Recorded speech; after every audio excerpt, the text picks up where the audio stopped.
Welcome to Sense and Sustainability, your podcast channel for sustainable procurement. We hope you like what you hear. Please go to www.iso2400.org for more information, learning resources, tools, and much more. Hello, everybody, and welcome to Sense and Sustainability, our series of podcasts. I'm Sean McCarthy, and it's my great pleasure to introduce my friend Josh Jacobs from the United States, and we'll talk a little bit more about him in a moment. Really, this is just a conversation with Josh about where things are around sustainable procurement, both in the United States and in other parts of the world, and anything else we might choose to speak about. So welcome, Josh. Good afternoon to you, Sean. Good morning from me. I have to start, first off, thank you for that very kind introduction and, of course, your friendship over the years. Sense and Sustainability. Let me tell you right now, when you told me the name, I was overjoyed for the simple reason that such a great pun, obviously, as always, coming from you guys. I'll tell you right now, Sense and Sensibility, my wife has seen every version of every movie that's ever been made by a Jane Austen. Now, I mean, I'm telling you right now, I now am off at Mr. Darcy. Like, that's all I'm saying. I've never read the book, and I know Mr. Darcy. I mean, come on, man. So I love the Sense and Sustainability. I'm well, I need to give some credit for this, actually, because we had a little competition among the team about who could come up with the best title. And David, who's not on this podcast, but he sat there quietly recording, his wife, Laura, actually came up with that. Oh, so it's not even David. It's Laura. No, it's not even David. No, it was Laura. Okay. No, well, it was Laura. We had to give her a bottle of champagne as the prize. Yeah. Well, Laura, wherever you are worth a Jane Austen novel. Let me tell you, that's absolutely phenomenal opening to start off with Sense and Sustainability, which, again, you and I have a lot of one of those, and the other side, occasionally some would debate on this. Yeah, they would, but we'll come to that. Anyway, so Josh, tell us a bit about yourself, about your background, and how you got involved in the ISO 2400 committee. So it's a real long and winding road, Sean. You know, it's funny. I grew up wanting to be in the sciences. I literally, from my earliest memories, was fascinated with animals and really was driven to do one of two things. I either wanted to study why, tigers in the wild, like literally go out and stare at tigers, marking trees and killing, deer and sambar deer and all that it takes. People. And hopefully not people. Hopefully not me, but, study tigers or work in a zoo and be a zookeeper. And I really focused on that, and was, when my family went on vacations, we went to zoos in different towns. Like, who does that? You know what I mean? And was just, so it was really a passion. And I went into college as a zoology major. The only problem is this was pre-internet, for those that can't see me. I'm a really old guy and didn't really fully understand what it took to get the degree in zoology, right? I understand, okay, I picked a school that was a good school to go to, and I knew it was good in rankings and stuff like that for zoology. But I didn't understand was you needed a significant amount of math in the zoology program that I picked. And I walked into calculus, my freshman class, first day, and the gentleman, the professor, who was an incredibly intelligent human being, was a gentleman who had been over in America from Russia for about 16 months, had a very thick accent, and would teach with his back to the students and just write on the board. Well, me and math are not the best of friends. I mean, through school, I got my B's and I was okay in math and did very well in the other stuff. But immediately, I raised my hands about 3 minutes in and I lost feeling in my arm because an hour and a half later, he still hadn't turned around and answered my question. And I was like, well, I'm screwed. This is a problem. I can't do this. I tried, after school or out of class help and tutoring and all sorts of stuff. And again, the online system wasn't what it is today. So I really tried and I just couldn't do the math. So I went into a pretty deep depression, freshman year of college, and not because, of drinking or girls at that time. It was because, I was losing a dream. And I changed schools, went back to my state school, which was wonderful. And I worked on a communications degree because, as we've already talked about, I like to talk and, I'm pretty open about that. And I figured, hey, here's a path that I can go down, that I can do something, and I love a history. So I took history is part of my degree as well. and got out. And my first official job outside of school, I actually did the Disney College program, where the Disney College program, you actually go live at Walt Disney World on part of their property, not any of the nice hotels, by the way. And you take classes with them and learn how, this massive brand does their business. And then you work in the parks and party at night and, all that entails with a bunch of college kids and foreign students, because this was down in Orlando. So you had the foreign students working the different Epcot places and things like that. It was a wonderful time. And my current wife and I both we were dating in college, and we both got accepted and went down to Orlando. Well, at that time, I started as a bellhop at the Tower Hotel, if anyone knows what that is. Really fun ride. But they opened up Animal Kingdom. And I said, oh, crap, this is a chance. So I actually transferred to help open up the Animal Kingdom, and I became a safari driver. I'm one of the big buses that are at the Animal Kingdom, driving around the animals. And I was really good at that, right? Because I can talk and I love the animals, and I help show people what was going on. And that was awesome. But I also got to work with some of the Imagineers during the opening, the people who designed the parks and stuff like that. And I got into, and I helped develop the first newsletter for the Africa area for the cast members. And we made it like a newspaper, and it was fun. So I was using my degree. I was also using my communication, but my love of biology and stuff like that. Well, my wife and I decided, working for a mouse was not in our long-term goals.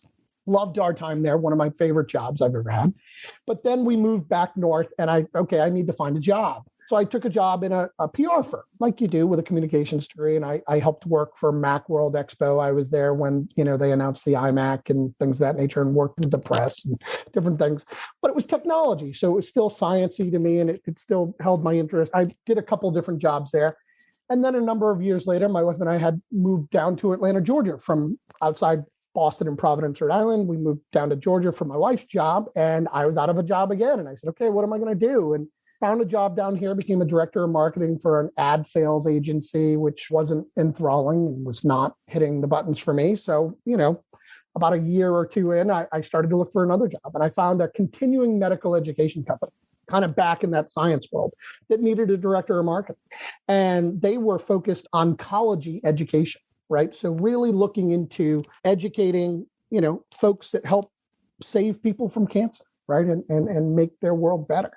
And I said, okay, I need this job. I physically needed the job because I couldn't do what I was doing anymore. It didn't satisfy me emotionally or intellectually doing that. So I said, I'm really throwing myself in, and I got that job, and it was wonderful. And I love my time there helping, garner more interest in the education of oncologists and things of that nature, and working around the world. And it was wonderful in that sense, especially because I had just had my wife and I were planning on having children. And I want to be able to get up in the morning and look at my child and say, I'm trying to make a difference.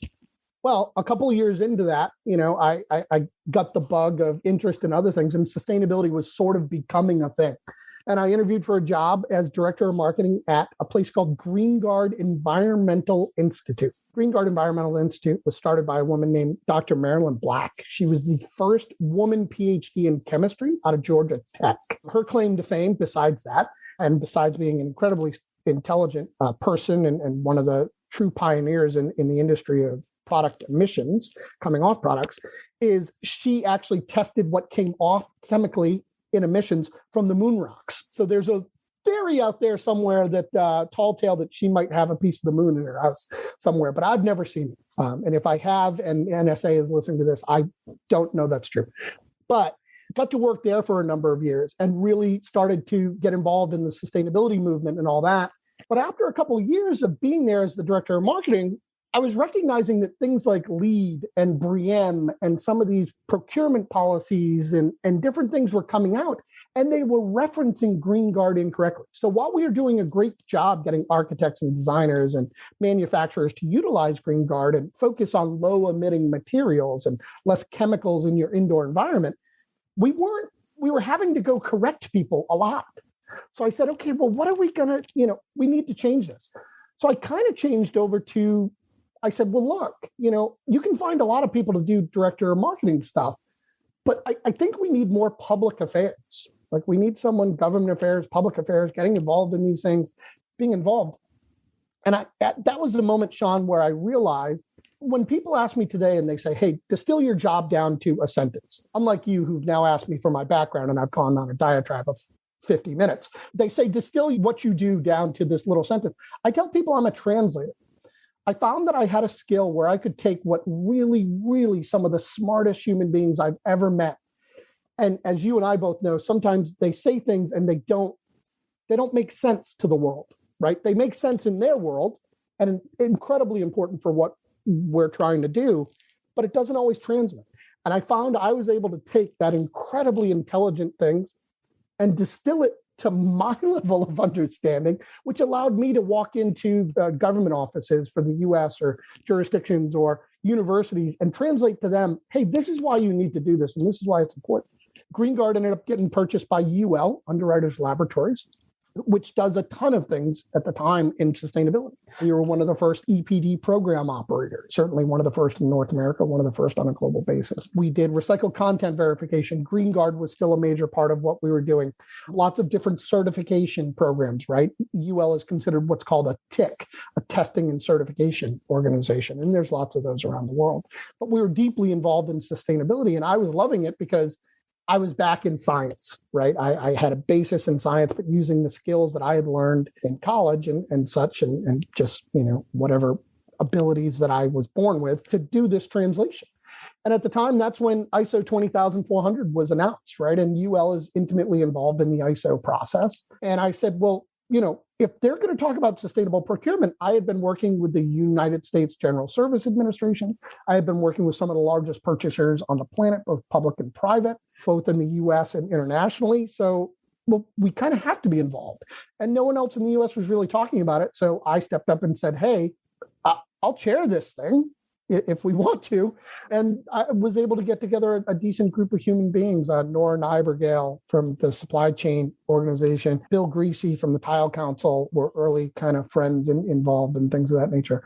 And that's how we kind of got involved. And then we just showed up in Paris and at a gorgeous building overlooking all of Paris and was like, what the heck is this ISO thing? And to this day, I'm still shocked that we got anything done with some of the locations we went to. But that's kind of how it all came about. That's how I got into the job. That's how I stayed in the job. And it's really a weird path. So when I have kids tell me, oh, my major is in, I'm in botany, but I want to get into, scope 1, 2, and 3 emissions greenhouse gas tracking, but I'm in botany. I'm like, you got nothing on me, kiddo. Like you're well ahead of where I was in college to get where I am. And it's the passion and the willingness to learn. I think that it's got me where I am. So yeah, that's great, Josh. Thank you, because it was that meeting in Paris where we first met, and I remember quite vividly. I mean, everybody's kind of sussing each other out, and we weren't quite sure who was who, and there was a lot of discussion about how we're going to work together. And I remember the Dutch delegation saying, "Oh, it's really helpful to have a delegation from the UK, so we've got native English speakers." And I said, the Americans aren't native English speakers, then, are they? And that's kind of where it all got started. It seems quite incredible, certainly to me, that was how many years ago now? 9 years ago. It took us 4 years to develop the standard, as you say, in various locations around the world, having various arguments and traumas with other countries. And the standard is now nearly 5 years old. Yeah. How are you seeing it? We all worked really hard to pull the standard together. I think we all thought we'd done a good job at the end of it, although it was really painful at times. But I think that ISO process of consensus can, I think both of us found it very frustrating at times, but it got us there, didn't it? I think we ended up with a robust document, but a document is just the start. There was 4 years of work. Oh, great, we've got a document. What next? How are you seeing the standard from your perspective? I think both in the States and around the world, because I know you travel a lot and experience a lot of different cultures and different environments. Yeah, well, let's just qualify that. Pre-COVID, I traveled a lot. Yeah, we all used to travel a lot. Yeah, good point. Sean and I used to see each other all around the world, and now we occasionally see each other on Zoom. No, so ISO 20400, it's interesting. I think it is one of the more borrowed and utilized standards I know of, but it's not adopted as we traditionally think of standards, at least here in the States, right? We adopt standards into code, right? Like building code and purchasing procurement requirements. So I really don't see ISO 20400 listed as a requirement in procurement requirements. I don't see it, in different things like that. But it really is an interesting animal, because I know a lot of people that have gone and looked at it and read it. And again, I think the great thing that we did in ISO 20400 was we had people like Nora Nightingale and Karen from the Dutch delegation who helped. They were procurement people. Like, it wasn't just us sustainability wonks sitting around arguing about, what level of sustainability and what. No, we took it from this should just be how to do good procurement. Obviously, you have an incredible experience in procurement before your sustainability expertise was, built up over the years. You come, like you mentioned before we started recording, your history at the Airport Council in the UK and Heathrow. You were incredible on just the procurement. So we took it from this isn't how to shoehorn, and place sustainability and shove it into procurement. No, it should just be part of the process. So let's lay out how you do regular procurement. And oh, by the way, here's how sustainability just is part of that process.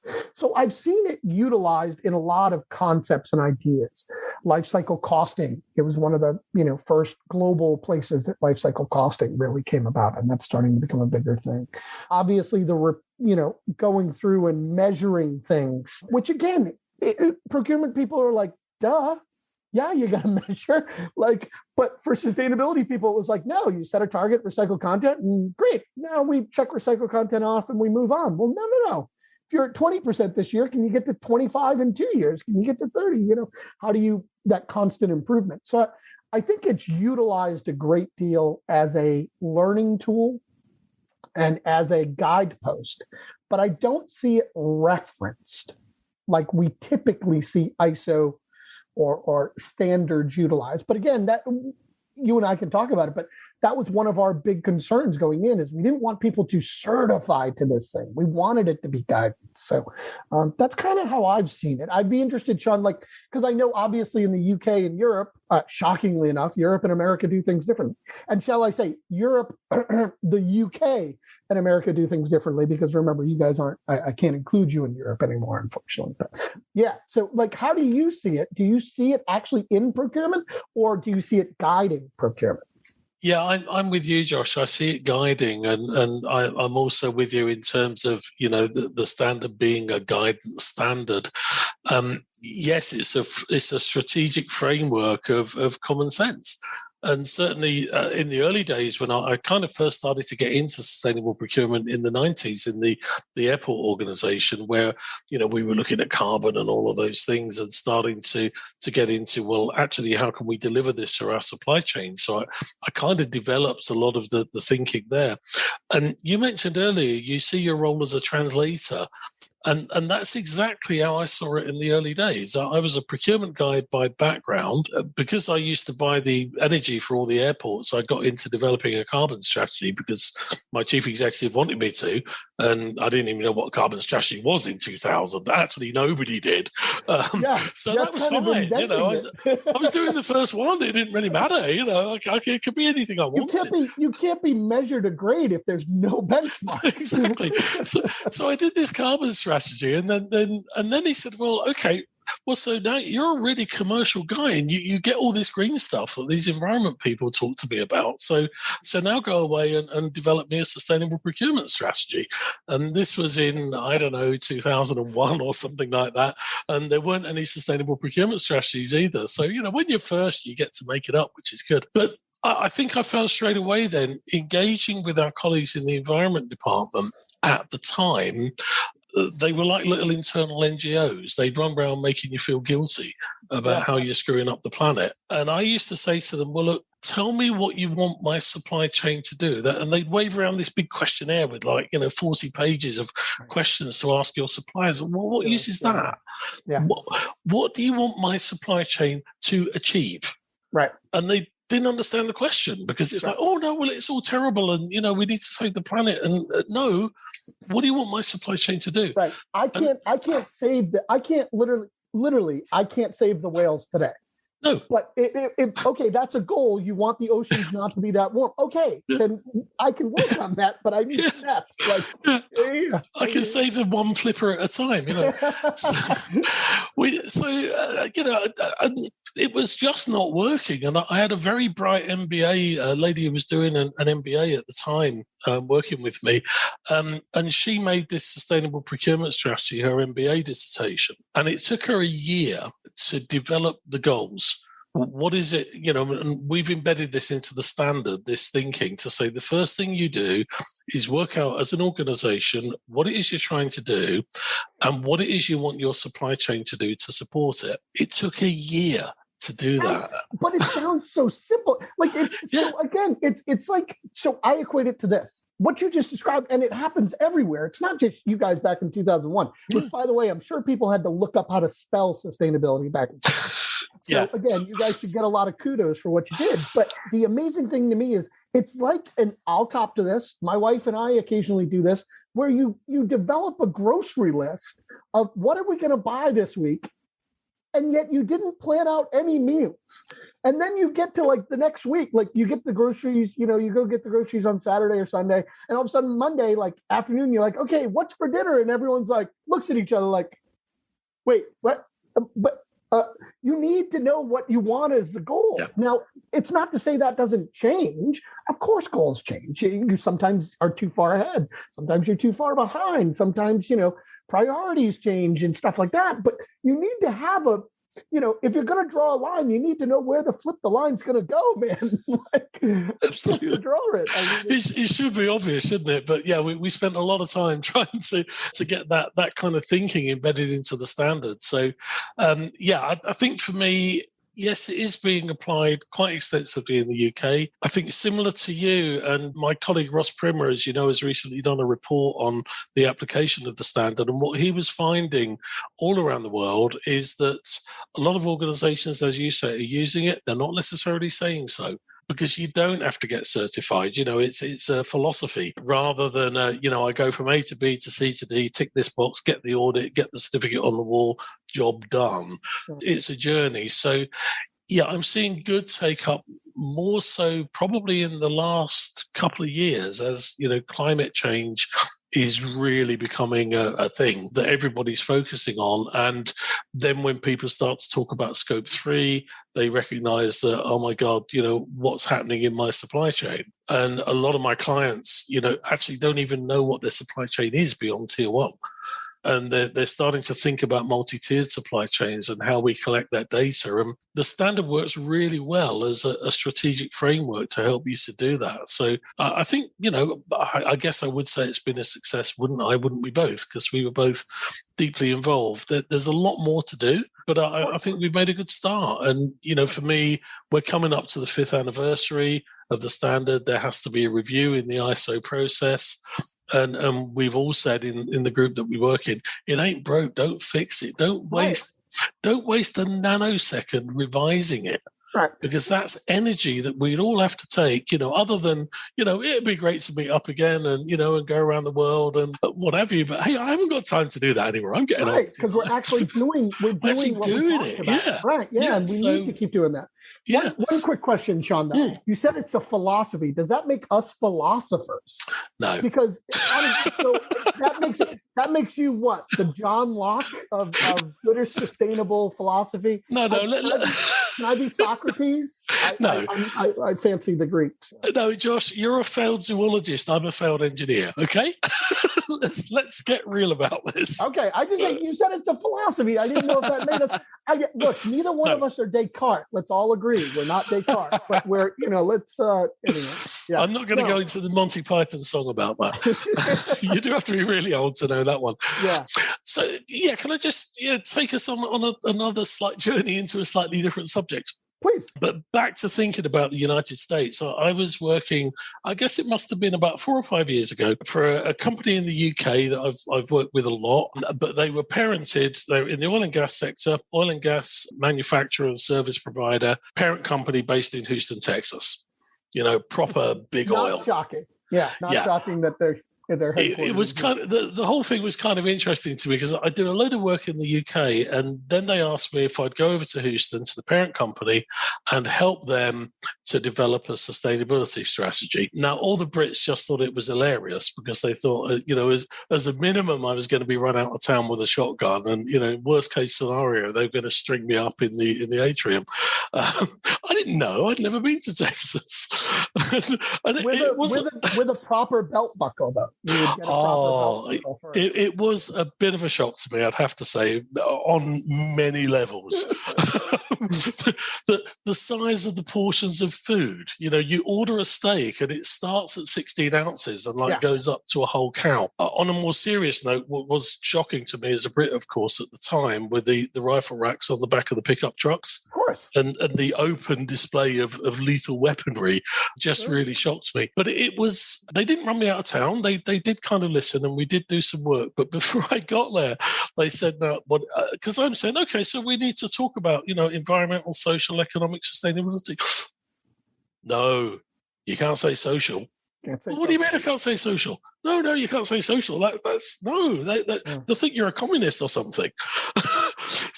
So we could not mention the S word. We talked about local economic benefits. We talked about employment. We talked about communities, but we could not say social. I guess from my perspective, looking from the other side of the pond, I do see the United States kind of getting carbon now in supply chains. Where do you see it in the States with the other aspects of sustainability? You talk a lot about triple bottom line.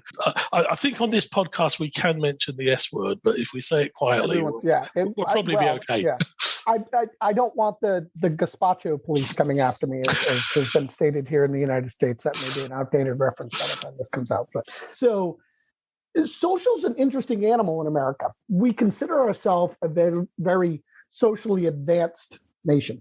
As we know, for those of us that have been around the world, we're not on that path always. We've certainly had a horrible past in terms of human rights violations of our own, both internally at our country and what we've done to other people in other countries. So I think that's the scary part to us, right? Is we have such a horrendous history, whether everyone wants to admit it or not, that if we really start to look into it, what the heck are we going to find? And it's some of the same. And again, I don't want to be political about it, but it's a fact. Some of the stuff that we're going through right now with critical race theory here in America, and people, we can't talk about our slavery past because it makes people feel bad. Well, I don't give a crap if it makes you feel bad. It happened. That's history. Like, history feels bad, and it should feel bad if it was bad, and we need to make it better. So there's parts of us as Americans, the social side we don't touch because we're scared of what we're going to find in our past. We don't touch social on a corporate level. We didn't always touch social on a corporate level because, frankly, we're scared of what we're going to find. Because, as you and I both know, supply chains, this fanciful thing before I got into the world of supply chains was it's an actual chain, and an actual chain is solid, and there's links, and it's link to link to link to link to link to link to link. Dude, we have misnamed supply chains. It's not like that at all. Right. It's a supply cluster F is what it is. Especially we know this with COVID now, right? It's like Mad Max Beyond Thunderdome out there, man. Like, no idea what's going on most of the time. Even like you said, like tier 1, we barely got a handle on, but you get to tier 2 and 3 and it's, where is stuff coming from? People have no idea who held it, what did what. And now with different slavery, where we know that there's ongoing slavery issues in our supply chains around the world. We know that there's unsafe working conditions. We know that there's children working. We know that people are being not paid a fair wage for their work, even if they are being paid. So if we have to open up that Pandora's box, that means we have to do something about it. So that's kind of where we stood. Now, that's kind of, you mentioned 4 years ago. I would say, 4 years ago, that's the way it was. Now, the amazing statement I'm going to make to some people, and I'm going to qualify some people, not Sean or I, these are not our views, but we certainly have dealt with people, Sean, that would be shocked by this statement. Since you were in Houston, though, the world has been changed for the lot better by Wall Street. Yeah. The moment that financial institutions like BlackRock, like Vanguard, like Barclays, like some of the largest, national global banks have sat down and said, you know what? Your stock price is going to matter based on your carbon, based on your ESG, based on your diversity, and oh, by the way, every year, CEO Larry Fink of BlackRock sends out a letter. And the last 2 years before this one, he sent out a letter that said, give me your carbon plans, have a carbon plan. And they started voting against boards that didn't have this. Well, this year, people came to him and said, oh, Larry, you're just a woke guy. And, you're just doing this for show and blah, blah, blah.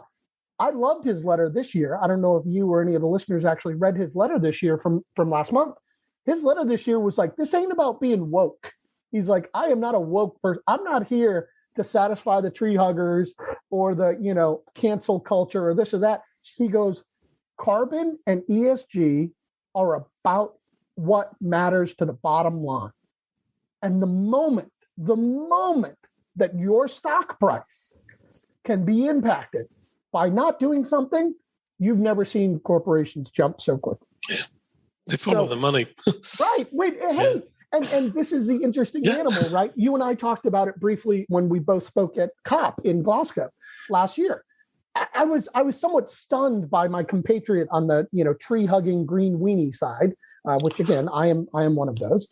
That they were devastated that business was involved and finance was at COP, and it was like growing up. I don't know if you guys had this in the UK. Here in the States, we would have you would have a little band in your town or your neighbor or, around your area that only played the local clubs, and like 200 to 300 people would go see every show. And they're our band. But the moment they made the radio, they were sellouts. Horrible. They're awful. The moment someone bought a t-shirt that wasn't there at the beginning, and it was a travesty.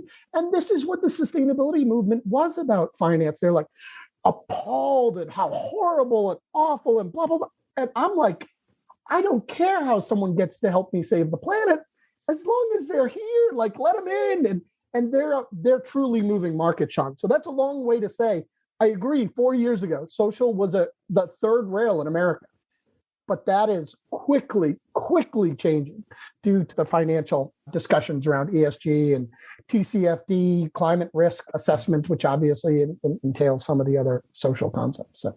Yeah, there's a lot of talk about ESG now, and people. I was actually asked by a client recently, well, should we be thinking about ESG or sustainability?